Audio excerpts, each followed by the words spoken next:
la parole à Microsoft, donc à Christopher Maneux qui nous arrive directement de Métropole pour sa présentation. Merci Christopher et merci à tous. Bonjour à tous et merci d'être présents à cette session, surtout avec le titre suivant, la révolution numérique, qui est à mon avis un titre qui ne vous explique pas trop de quoi je vais parler. Donc je vous remercie d'être présent face à cet inconnu. Alors si j'étais à votre place et que j'avais ça sur le programme, la révolution numérique, je serais un peu perdu et puis surtout je me dirais, j'espère qu'il ne va pas commencer par nous parler de la révolution industrielle. Alors je ne vais pas parler de ça. Pour m'inspirer en fait de la présentation que je vais faire aujourd'hui, ma première source d'information, je ne suis pas allé la chercher bien loin, je suis allé la chercher dans le programme de Diginova. Et dans le programme de Diginova, j'ai vu un certain nombre de conférences, de sessions, d'ateliers, de tables rondes qui portent sur un grand nombre de sujets. Il y a un certain nombre de sujets qui m'ont attiré. La sécurité, l'intelligence artificielle, l'Internet des objets, les réseaux. On en a entendu parler plusieurs fois pendant les introductions. Et ces sujets-là m'ont parlé ou m'ont interpellé dans ce programme. Alors pour parler de révolution numérique, je me suis dit que ça pouvait être bien aussi pour commencer de vous donner la vision de Microsoft sur la révolution numérique, la digitalisation des entreprises. Et notre PDG qui a changé il y a quelques années, Satya Nadella, a cette phrase, voire même cette vision, qui est que chaque organisation deviendra à terme une organisation du logiciel, une organisation qui produira du logiciel. Ça veut dire que si vous êtes une entreprise, quel que soit votre domaine d'activité, vous êtes aujourd'hui peut-être dans le début d'une transformation numérique, vous allez commencer à collecter des données qui demain serviront peut-être à entraîner des algorithmes. Ces données, ces algorithmes, demain pourront être au cœur de votre propre transformation digitale, mais également pourront devenir un produit qui sera également vendu parce que vos données, votre expertise, l'intelligence artificielle que vous aurez développée, eh bien, ça sera une valeur qui pourra être revendue à des clients, à des partenaires ou qui pourra servir d'avantage compétitif. Et donc, finalement, toutes les entreprises deviendront à terme, en partie, des entreprises du numérique. Alors, ça peut paraître un peu lointain en fonction de votre secteur d'activité ou du type d'organisation. Et j'ai trouvé 2 chiffres qui, pour moi, appuient en fait cette vision. 115 millions et 11%. 115 millions, c'est un objet du quotidien. On ne se rend pas compte des fois à quel point l'informatique, le numérique a pénétré notre quotidien. 115 millions, c'est aujourd'hui le nombre moyen de lignes de code qu'il y a dans une voiture. Je ne sais pas si vous vous représentez 115 millions, un livre de 115 millions de lignes qui tient dans votre voiture. Et pourtant, la voiture, ça fait des années qu'elle existe sans qu'on ait besoin d'informatique. Et aujourd'hui, ça va devenir l'un des premiers objets connectés. Les analystes pensent que la voiture connectée va être le premier fournisseur de data connectée du monde. Le deuxième point, et on en a parlé un petit peu rapidement pendant les introductions, c'est en termes de recrutement. Aujourd'hui, il y a une croissance dans les recrutements des profils technologiques, des profils numériques. On est tous confrontés. Si vous êtes chef d'entreprise, vous avez probablement vécu une pénurie de talents, que ce soit ici en Nouvelle-Calédonie, en métropole, mais en fait partout dans le monde. Et aujourd'hui, les recrutements de profils numériques sont 11 fois plus importants. La croissance de ces recrutements est 11 fois plus importante dans les entreprises qui sont non technologiques versus les entreprises qui sont technologiques. Donc ça veut dire que le numérique est en train d'augmenter beaucoup plus rapidement dans les entreprises qui ne sont pas à la base des entreprises du numérique que dans des entreprises qui sont nées dans cette économie-là. Et donc on est tous finalement concernés par cela. Pour faire le pendant avec le monde de la voiture, on estime que d'ici fin 2020, il y aura dans le secteur automobile, il y aura 3 fois plus d'ingénieurs en informatique que d'ingénieurs mécaniques. Alors, cette transformation, vous allez peut-être la commencer, vous avez peut-être déjà commencé cette transformation-là. Une transformation, ça demande des moyens financiers, humains, temporels. Et puis, en général, on fait ça pour avoir des résultats. Donc, il faut arriver à un moment donné à estimer notre parcours, où on en est de notre transformation numérique, de notre révolution. Et ça, c'est quelque chose qui est pas forcément évident à mesurer. Alors chez Microsoft, on a entre guillemets inventé une équation pour mesurer la transformation digitale des entreprises que je vais vous présenter ici. On appelait ça la Tech Intensity. Et la Tech Intensity, elle est composée de 3 différents éléments. Le premier, c'est la Tech Adoption. La Tech Adoption, c'est la capacité de votre organisation à appréhender et à implémenter rapidement les meilleures technologies qui existent déjà sur le marché. On a un syndrome dans beaucoup d'organisations qui est un petit peu de réinventer la roue. Et donc on trouve une solution du marché, mais finalement elle n'est pas forcément, ou on pense qu'elle n'est pas forcément adaptée. Et on va essayer de réinventer quelque chose qui finalement existe déjà ailleurs. Le problème, c'est qu'on est déjà en manque de ressources, en manque de vitesse sur ces sujets-là, et que du coup, réinventer des objets, réinventer des technologies qui existent déjà, c'est finalement perdre déjà la bataille de la vitesse. Et le point aussi important, c'est cette adoption rapide de ces services digitaux. Et ça aussi, c'est un point important. Le deuxième point, c'est la Tech Capability, c'est-à-dire la capacité intrinsèque de l'organisation à produire de nouveaux services digitaux. Et ça, on va voir que c'est une composante qui est complexe. Alors, c'est des développeurs, mais en fait, ça s'étend bien au-delà du monde du petit monde, dans le monde de l'entreprise, du petit monde de l'équipe de développement. Et enfin, la confiance. Parce que vous pouvez avoir, il y a la meilleure technologie du monde, vous pouvez avoir les meilleurs ingénieurs du monde. Si vous n'avez pas la confiance en interne, la confiance de vos employés, la confiance de vos clients, de vos partenaires, ben, tout cet effort, finalement, sera fait en vain. Et au contraire, si vous développez un vrai esprit de confiance, bien ça va être un catalyseur pour pouvoir décupler en fait les efforts que vous faites sur les 2 autres points. Donc voilà, la Tech Intensity, ben, finalement c'est le sommaire de ma présentation de ce matin. Alors je vous propose de commencer par la Tech Adoption. Et alors pour la Tech Adoption, je vais en fait partir d'un exemple réel de transformation digitale qui a principalement été mené par une personne, un professeur d'une université qui n'est pas si loin d'ici, en Australie, qui est un professeur d'un département d'ingénierie mécanique qui a 500 étudiants et qui a voulu, notamment par le fait qu'il avait un très grand nombre d'étudiants dans la même promotion, voulu un petit peu révolutionner l'usage du numérique qui était fait dans sa classe. Alors la première chose qu'il a fait il y a des années, c'est qu'il est passé à la digitalisation des notes. Au lieu d'écrire sur un tableau blanc, il a utilisé OneNote, que vous connaissez ou que vous utilisez peut-être déjà, pour finalement avoir comme tableau blanc son ordinateur, et ainsi pouvoir à la fin du cours partager toutes ses notes, partager tout son tableau avec les étudiants.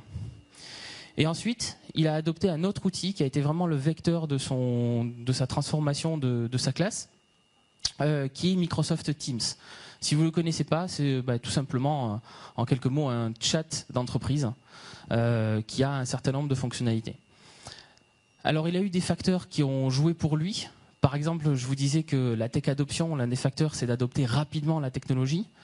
Il était face à des étudiants, il a proposé en fait d'utiliser cet outil aux étudiants de sa classe.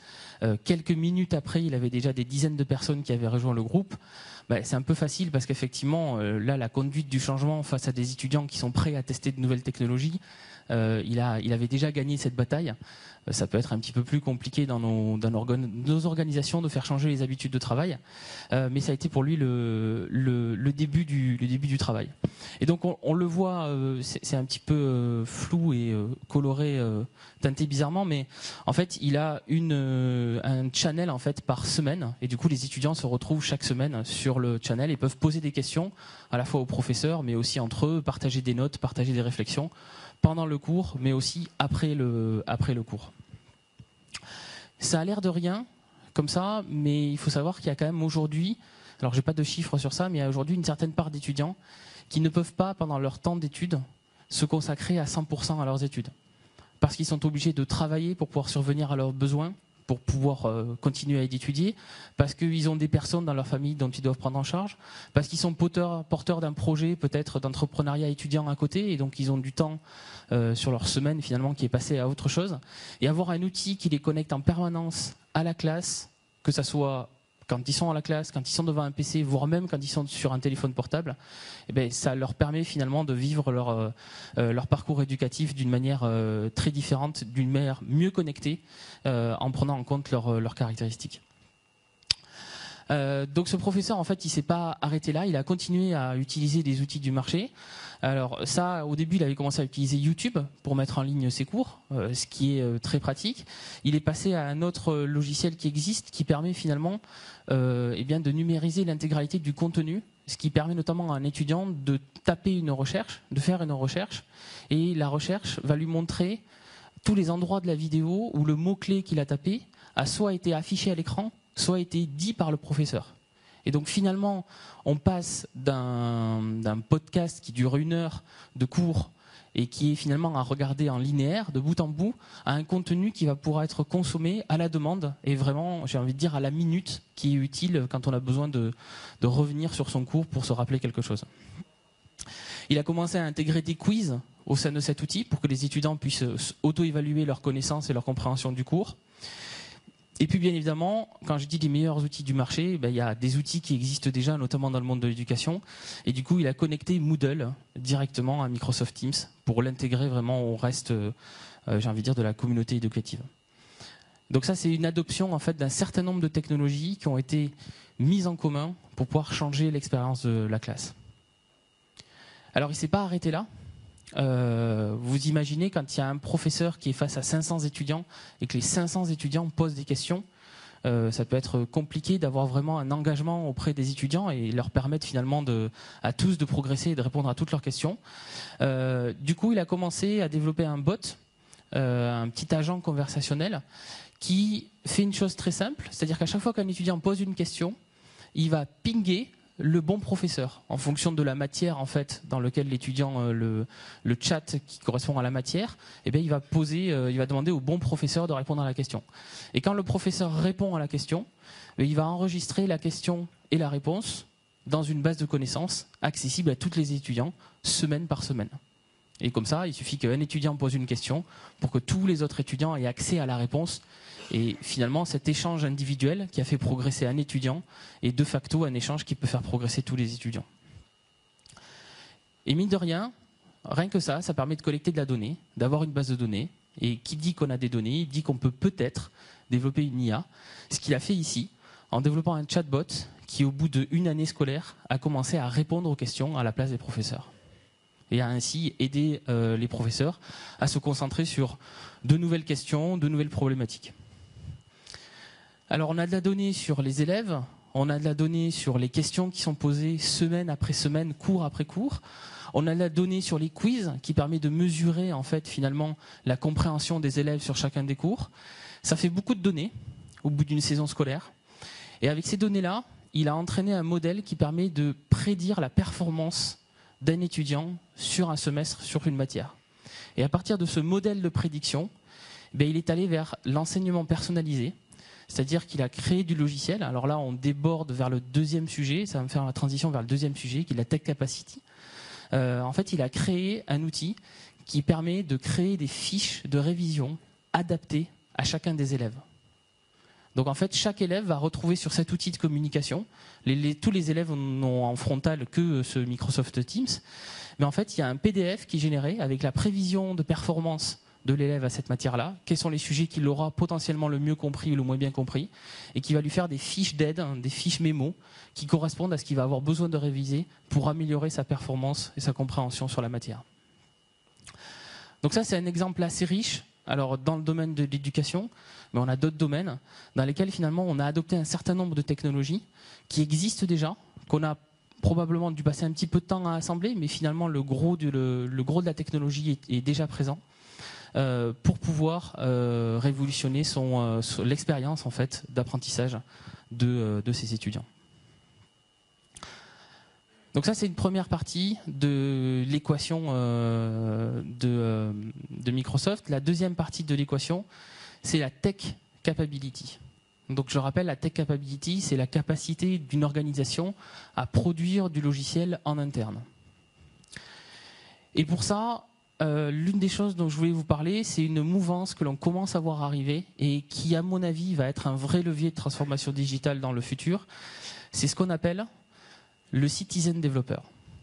Alors, je ne veux pas manger la présentation de Mathilde sur la transformation de l'action publique.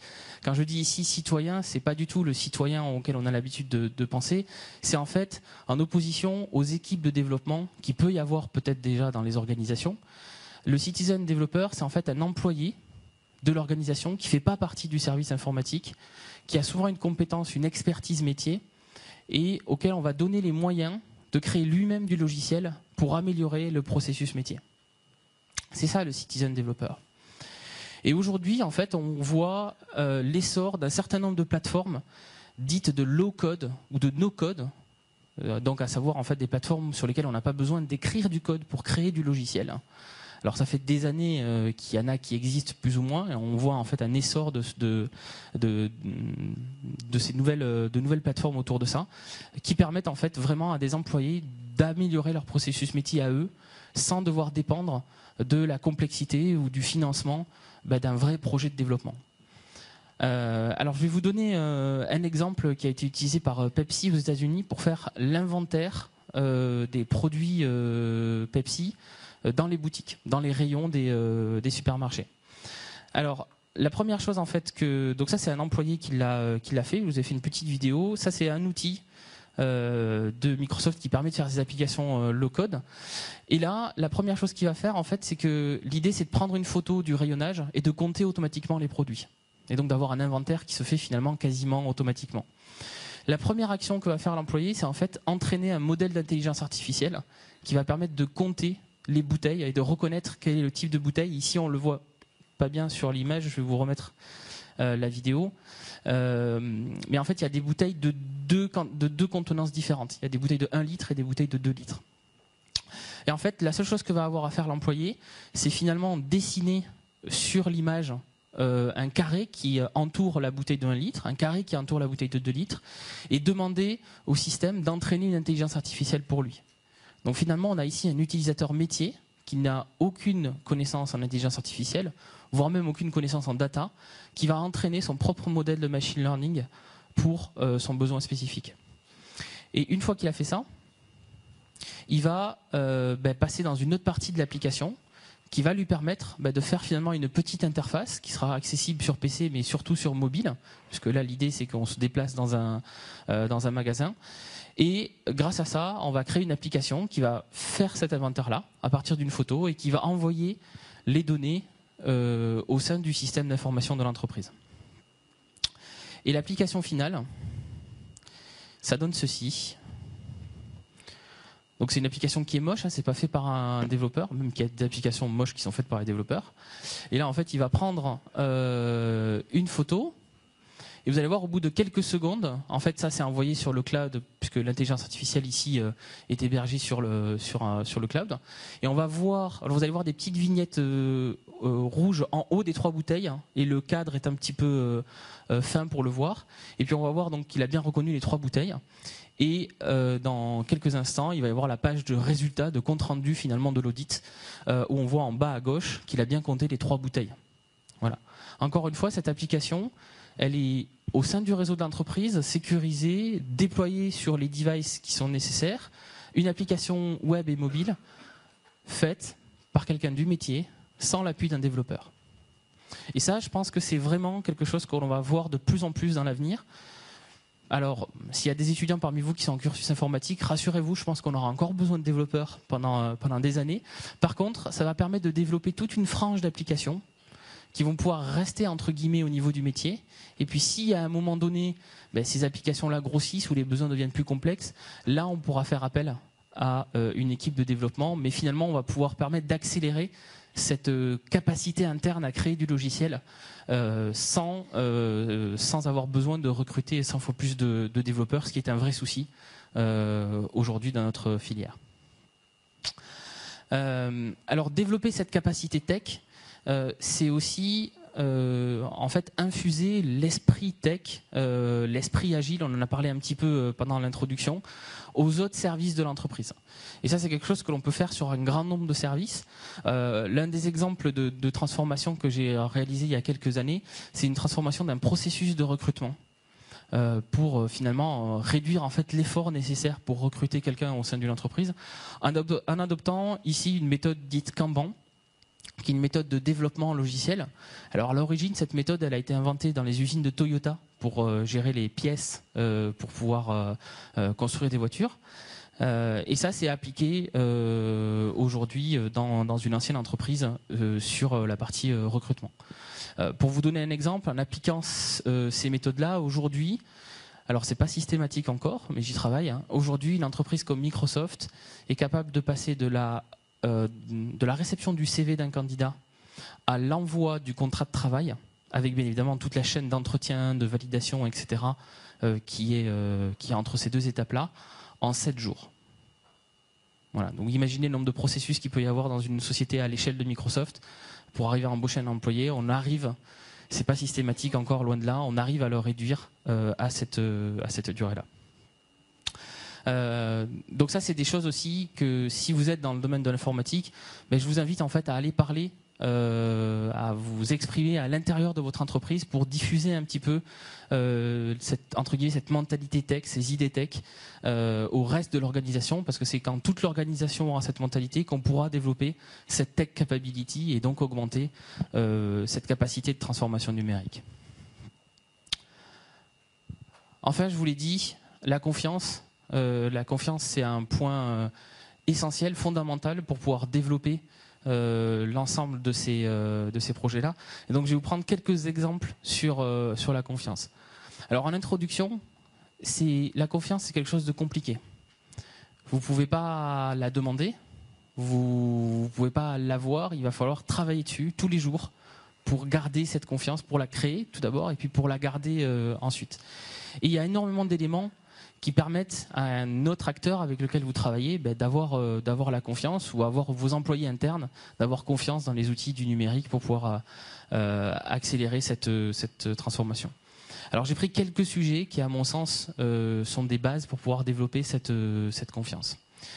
Le premier, c'est tout simplement la sécurité informatique. Alors il y en aura des conférences ou des tables rondes sur le sujet, des gens qui parleront probablement bien mieux que moi de ce sujet, qui n'est pas un de mes sujets d'expertise. Et un des points de révolution numérique, c'est l'Internet des objets. On estime que d'ici 2020, milieu 2020, il y aura 50 milliards d'objets connectés. 50 milliards d'objets connectés qui vont surveiller l'état de nos routes, qui vont surveiller l'état des abeilles, j'en discutais avec quelqu'un avant la keynote, qui vont surveiller la santé des patients à domicile, qui vont faire un très grand nombre de choses. Et on doit pouvoir avoir confiance dans les données qui sont remontées par ces objets connectés, puisque les objets connectés vont être l'un des moyens d'attirer le plus de données, de collecter le plus de données, qui demain va servir à entraîner plus d'intelligence artificielle, et demain l'intelligence artificielle prendra de plus en plus de décisions pour nous dans nos vies, et donc c'est important d'avoir confiance à la donnée qu'on va collecter. Et ça, aujourd'hui, c'est un problème. Vous avez probablement vu dans la presse, il y a tous les mois au moins une histoire d'un objet connecté qui se fait pirater massivement. On a eu, par exemple, il y avait un petit jouet pour enfants, une petite peluche pour enfants qui avait un micro qui a été très facilement piraté, et du coup, les pirates pouvaient à la fois écouter ce que disait un enfant et parler à l'enfant. Donc imaginez qu'il y ait quelqu'un qui puisse s'introduire dans la chambre de votre enfant à n'importe quel moment. Ça ne donne pas une confiance très importante. Et donc ça, c'est un vrai sujet. C'est un sujet qui est complexe puisque les vecteurs d'attaque des objets connectés sont très nombreux. Une des solutions qu'on a développées chez Microsoft Research et qui est aujourd'hui à peine en train de sortir, c'est ce qu'on appelait Azure Sphere. Alors, en quelques mots, Azure Sphere, c'est un service qui vit dans le cloud. C'est un système d'exploitation Linux, une distribution Linux, pour ceux à qui ça parle, fait par Microsoft. Ça peut étonner certains parmi vous. Et ensuite, un ordinateur. Et je voulais vous présenter ici le plus petit ordinateur, le plus petit serveur Azure que j'ai amené avec moi. Il rentrait dans l'avion. qui est ici. Alors, c'est pas tout l'ordinateur, en fait, ça c'est une carte de développement. Le plus petit ordinateur Azure, c'est juste cette partie ici. C'est juste cette partie qui est derrière l'étiquette. Et ça, en fait, c'est ce qu'on appelle un microcontrôleur. C'est un microcontrôleur qu'on peut programmer avec des outils libres basés sur Linux, donc qui est un des standards pour développer l'Internet des objets. On a besoin de quelque chose qui est extrêmement léger et extrêmement ouvert, parce que quand on crée un objet connecté, il va peut-être vivre pendant 15 ans, 20 ans, 30 ans, et on doit pouvoir être sûr de pouvoir maintenir cet objet pendant cette durée de vie-là. Et on lui a associé en fait une petite puce qui permet de s'assurer que l'objet connecté qui nous parle, quand on voit ça du côté serveur, du côté cloud, c'est bien un objet connecté qui est à nous, et de pouvoir échanger de manière sécurisée avec lui. Aujourd'hui, le plus gros déploiement que l'on a de Azure Sphere permet aux Américains, ça viendra peut-être un petit peu plus dans le monde, permet aux Américains de boire tous les matins un bon café, dans la définition du bon café américain. En fait, Starbucks a déployé ça dans toutes ses machines à expresso, et ça permet de collecter des données sur la qualité de l'eau, sur l'hygrométrie, sur la température ambiante, et d'envoyer à la machine les bonnes instructions pour pouvoir faire les cafés. Alors je suis pas un spécialiste du café, je bois pas de café, mais pour pouvoir en fait couler le bon café et en fait finalement protéger le secret industriel de Starbucks, puisqu'on imagine bien que c'est un peu leur cœur de métier du faire du café, et tout ça c'est sécurisé aujourd'hui par Azure Sphere. Alors ça c'est un des axes de sécurité. On va avoir un problème dans quelques années qui est beaucoup plus important et qui est beaucoup plus universel. C'est tout simplement la sécurité des connexions. Vous connaissez probablement, vu la conférence dans laquelle on est, le HTTPS, qui est un protocole qui permet de sécuriser les pages web, en quelques mots. Et bien ce protocole-là, comme beaucoup d'autres, risque très fortement d'être en danger par une autre très grande innovation qui risque de nous faire d'un autre côté beaucoup de bien, c'est l'informatique quantique. Les ordinateurs quantiques, on est plusieurs à travailler dessus. IBM travaille très fortement dessus, Microsoft travaille très fortement dessus, puis il y a d'autres acteurs qui y travaillent. On est à peu près sûr qu'on va y arriver dans quelques années, on ne sait pas comment, mais on est à peu près sûr qu'on va arriver à avoir un ordinateur quantique qui ait une puissance suffisante. Le problème c'est ça, c'est d'augmenter la puissance, une puissance suffisante pour s'adresser à de vraies problématiques. Néanmoins, cette puissance-là, elle va nous permettre de casser quasi instantanément la plupart des codes de chiffrement qui existent. Alors là encore, s'il y a des experts de la sécurité, je vous laisserai me corriger si je dis un petit peu de bêtises, mais l'idée c'est que finalement beaucoup de protocoles de sécurité informatique ont été basés sur le fait que si vous aviez un coffre-fort devant vous, il faut essayer toutes les combinaisons, et on fait en sorte qu'il fasse passer beaucoup trop de temps pour essayer toutes les combinaisons pour que ça soit rentable pour vous de finalement craquer ce coffre-fort. Et avec l'informatique quantique, parce que le mode de fonctionnement de l'informatique quantique est fondamentalement différent, et la puissance que ça peut entraîner avec des algorithmes spécifiques, des algorithmes quantiques, fait que finalement vous allez pouvoir tester des combinaisons à une vitesse qui est beaucoup plus rapide. Et au lieu en fait de dépasser la durée de vie d'un humain pour casser un code, vous allez prendre une petite centaine de secondes. Et ça, aujourd'hui, le jour où ça va arriver, on sera entre guillemets tous au pied du mur, parce que en fonction de qui obtient ce premier ordinateur quantique, parce qu'il y a peut-être des gens qui travaillent dessus sans forcément le dire à haute voix, on risque d'être tous susceptibles d'être attaqués et de tous mettre à mal finalement une grande partie de la sécurité de nos réseaux et de nos communications. C'est pour ça que chez Microsoft Research, alors là pour le coup c'est vraiment un projet de Microsoft Research qui n'est pas sorti sur un produit commercial pour l'instant, on a travaillé sur la sécurité post-quantique. Et donc on a créé un algorithme de chiffrement qui résiste à l'ère du quantique, qui est pour les plus férus d'informatique ou les développeurs disponible en open source sur GitHub. Et la petite boîte que vous voyez là, c'est un petit Raspberry Pi, donc un petit ordinateur à 30-40 €, qui permet en fait de créer un réseau sécurisé, un VPN, basé sur ce chiffrement-là. Et pour ceux qui sont techniques parmi vous, en fait, on a intégré cette librairie de post-quantique dans l'échange de clés de OpenSSH, et on l'a aussi intégré à la librairie OpenSSL. Pour ceux qui ne sont pas dans la technique, en fait, ça veut dire qu'on a utilisé les outils de sécurisation qui sont utilisés aujourd'hui de manière quasi universelle par grand nombre d'entreprises et d'organisations. On a intégré cette technologie à ces outils-là, qui sont déjà déployés de manière à réduire en fait l'effort demain pour venir sécuriser ces réseaux déjà existants. L'autre sujet que je voulais aborder, parce que j'en parle déjà depuis, j'en ai parlé plusieurs fois, c'est l'intelligence artificielle, et notamment l'éthique qu'on va devoir venir mettre derrière l'intelligence artificielle.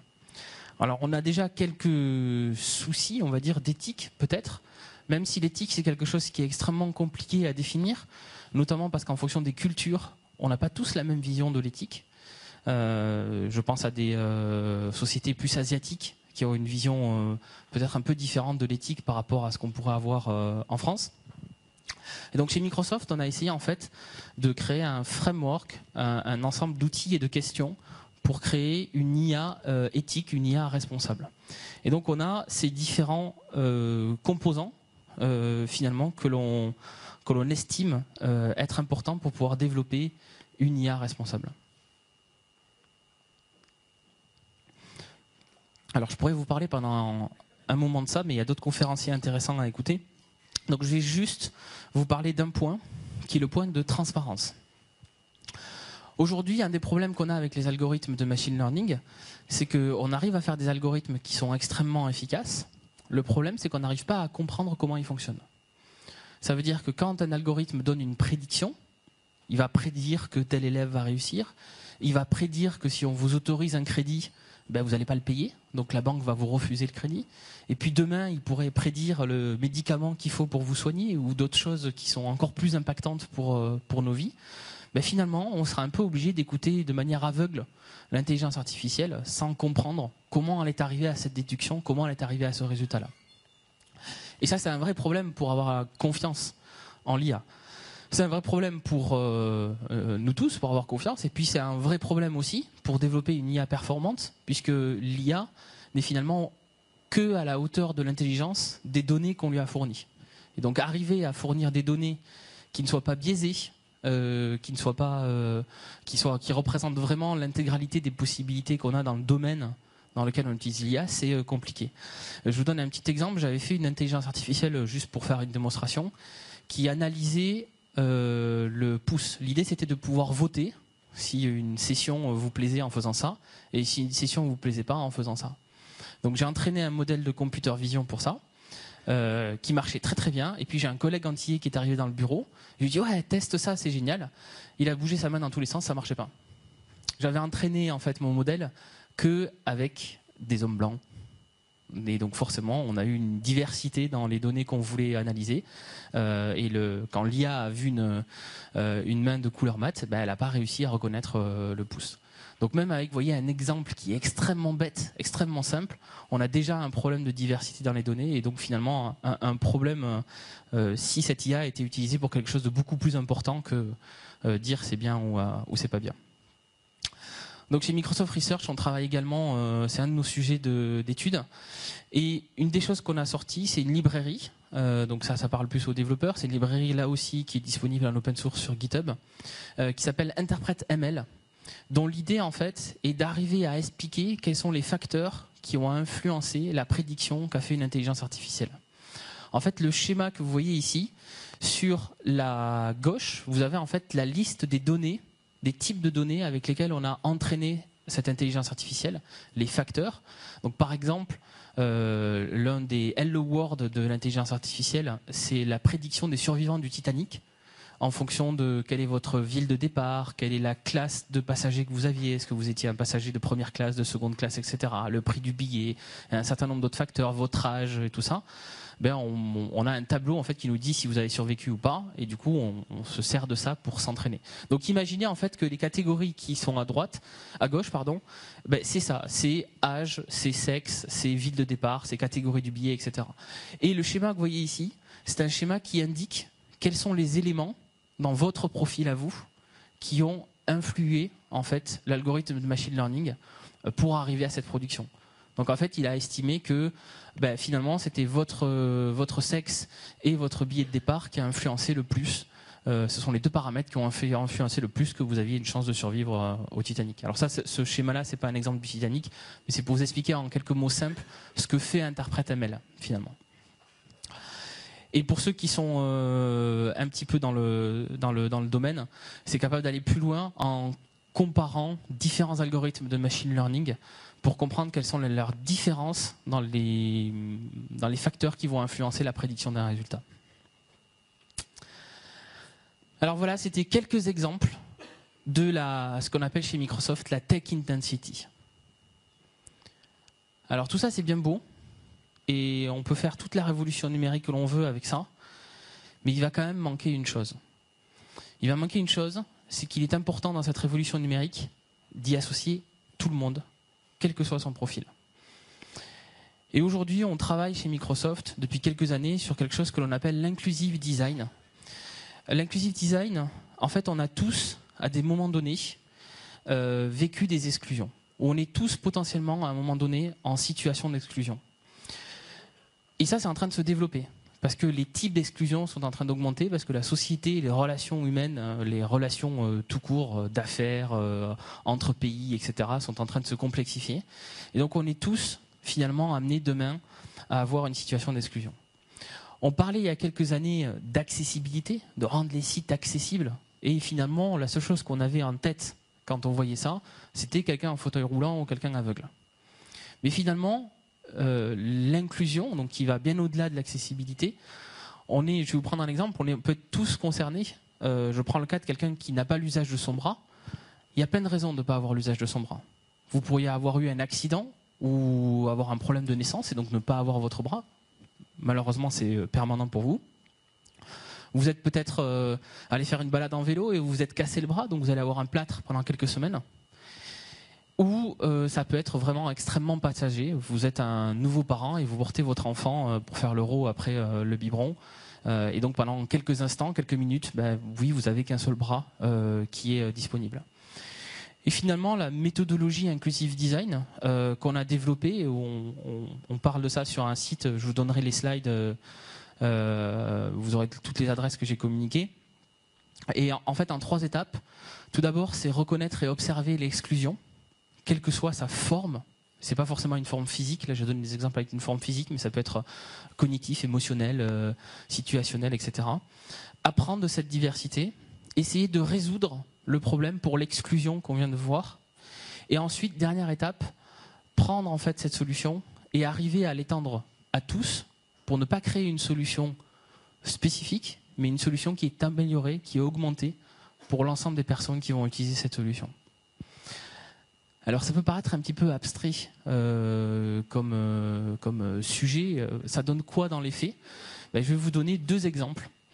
Le premier exemple, c'est un exemple avec la Xbox. Et c'est le mode copilote de la Xbox. Alors le mode copilote, il sert à quoi ? Il sert tout simplement à prendre 2 manettes physiques, mais à faire en sorte que la Xbox croit qu'il n'y ait qu'une seule manette. Ça veut dire que par exemple, on peut dire que tous les boutons de gauche sur la manette sont associés à une télécommande 1 et les boutons de droite du coup de cette manette ne fonctionnent pas. Et inversement, l'autre manette, on va utiliser que les boutons de droite et les boutons de gauche ne vont pas fonctionner. Ça, c'est une innovation logicielle qui, quand on s'y connaît un peu en informatique, n'est pas très très compliquée finalement à implémenter. Et ça permet quoi ? Ça permet à des personnes qui sont en situation de handicap, tout simplement de pouvoir jouer. Par exemple, on a à gauche, alors on le voit assez mal je pense sur la photo, mais on a une personne en fauteuil roulant qui ne peut pas vraiment déplacer ses bras. Les doigts fonctionnent très bien, mais les bras ne peuvent pas forcément bouger, ils ne peuvent pas être réunis pendant une partie, pendant un certain temps. Du coup, il a 2 manettes, une dans chaque main, et avec ça, il peut finalement jouer avec ses 2 mains en n'étant qu'une seule personne. Ça, c'est un exemple de résoudre cette problématique pour une personne, mais finalement, cette problématique-là, ou la solution qu'on a trouvée, on pourrait l'étendre à des gens qui n'ont pas ce problème-là, qui n'ont pas cette exclusion-là. Et on a en fait des parents qui l'utilisent avec leurs enfants pour pouvoir tous les 2 piloter le même personnage dans un jeu vidéo. Et donc travailler ensemble, jouer ensemble sur le même personnage, sur le même jeu vidéo. Alors on a aussi développé chez Microsoft une manette qu'on appelle le Xbox Adaptive Controller, qui est une manette qui est faite vraiment pour les personnes en situation de handicap, qui leur permet de connecter des objets dont elles ont déjà en fait l'usage pour piloter leur ordinateur ou pour piloter d'autres solutions dans leur vie. Là, pour le coup, c'est une manette qui sert plus à cette population-là et qui est moins intéressante, on va dire, pour l'ensemble de la population. Et puis, je voulais vous laisser sur une dernière image qui, pour moi, un peu l'image parfaite d'inclusive design. Un inclusive design peut-être demain, comme la révolution numérique, qui va tellement s'insinuer dans notre vie que quand on utilise l'objet, on ne sait pas qu'il a été issu de cette réflexion-là. Cet objet-là, c'est la paille en plastique qui se coude, qui se tord. Cette paille en plastique, elle a été inventée par Joseph Friedman, qui en fait l'a utilisée pour sa fille qui ne pouvait pas se baisser. Et donc qui, quand elle était au restaurant, ne pouvait pas lever sa tête, et quand il était au restaurant, elle ne pouvait pas boire un milkshake à la paille.